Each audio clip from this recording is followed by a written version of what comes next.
நாம் வெல்லத்திற்கு பதில் ஜீனி சேர்த்தாலும் மிக அருமையாகவே இருக்கும். ஃப்ரெண்ட்ஸ், சுவையான பிடி கொழுக்கட்டை செய்வதற்கு அதனுடன் 1/4 கப் தேங்காய் பூ சேர்த்து விடலாம். நம் தேங்காய் பூ சேர்த்து செய்தால்தான் கொழுக்கட்டை மிக அருமையாக இருக்கும். 1/4 ஸ்பூன் தூள் உப்பு சேர்த்து விடலாம். 1 கப் தண்ணீரை நன்றாக கொதிக்க வைத்து 1 ஸ்பூன் நெய் சேர்த்து விடலாம். 2 ஸ்பூன் பொடித்த வெல்லம் சேர்த்து விடலாம்.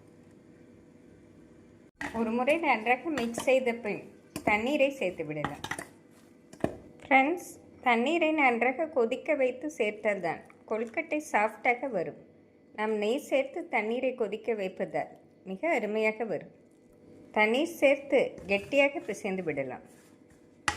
ஃப்ரெண்ட்ஸ், சுடு தண்ணீர் சேர்த்து இந்தளவு கெட்டியாக பிசைந்த பின் 1 ஸ்பூன் நெய் சேர்த்து கொழுக்கட்டை பிடித்து விடலாம்.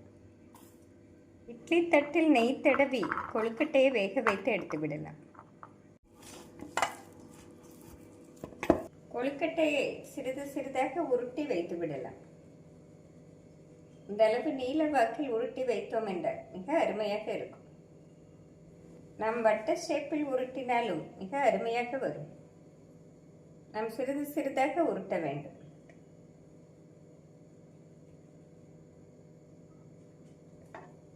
அனைத்து மாவையும் உருட்டிய பின் ஆவியில் வேக வைத்து எடுத்து விடலாம்.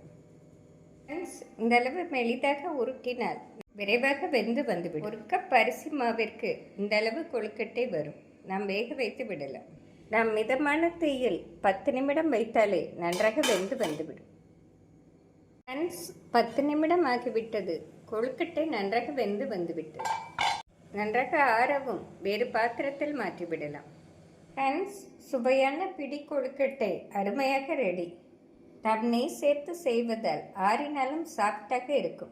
நாம் வெல்லத்திற்கு பதில் ஜீனி சேர்த்தாலும் மிக அருமையாகவே இருக்கும். ஃப்ரெண்ட்ஸ், இதை ஈவினிங் ஸ்நாக்ஸாக குழந்தைகளுக்கு செய்து கொடுத்தால் மிக விரும்பி சாப்பிடுவார்கள். நம் அரிசி மாவிலே செய்வதால் குழந்தைகள் பெரியவர்களுக்கு மிக ஆரோக்கியமானதாகவும் இருக்கும்.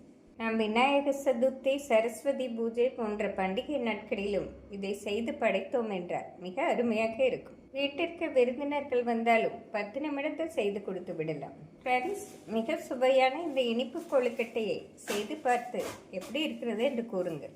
Thank you friends.